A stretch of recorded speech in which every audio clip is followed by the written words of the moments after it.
All right, so for our seated box jumps, I don't have a box to jump to, so it's not gonna be a perfect representation here, but the main thing I wanna show you is the takeoff. All right, so for our seated box jumps, we wanna sit on a surface that's about 18 inches. So if you don't have an 18-inch box, a good reference point is most benches in the gym are either 16 or 18 inches. It's fine if it's 16, it is what it is. It's not perfect, but I prefer that you do an 18-inch plyo box to an 18-inch plyo box. All right. Your plyo box that you're jumping to, when you set it up, we want to make sure you have a little bit of space between your knees and that box. Don't set it up super close to yourself, or else you're going to find yourself tripping over the box when we start adding weight, because it's just too close. It's not that you can't jump high enough, it's that it's just too close. So make sure you have a little bit of space out in front of you, but not so much you have to really jump way forward. All right.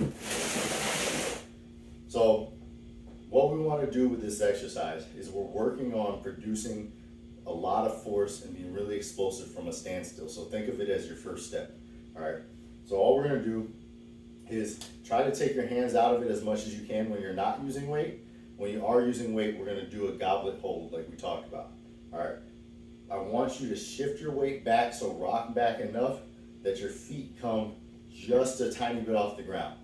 From there, what we want to do is as soon as our feet hit the ground, we're starting the movement. So I'll show you what I want. So it's here, pound the ground, get into our jump, right? And jump up to that other box. What I don't want that'll start to happen as you add weight for some people is it shouldn't be segmented where your feet hit the ground, you take a second to kind of load up and then go.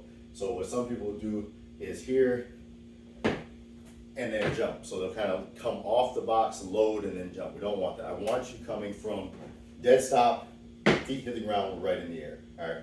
As far as the landing, just land safely on the box in front of you. It doesn't have to be like super quiet or anything like that.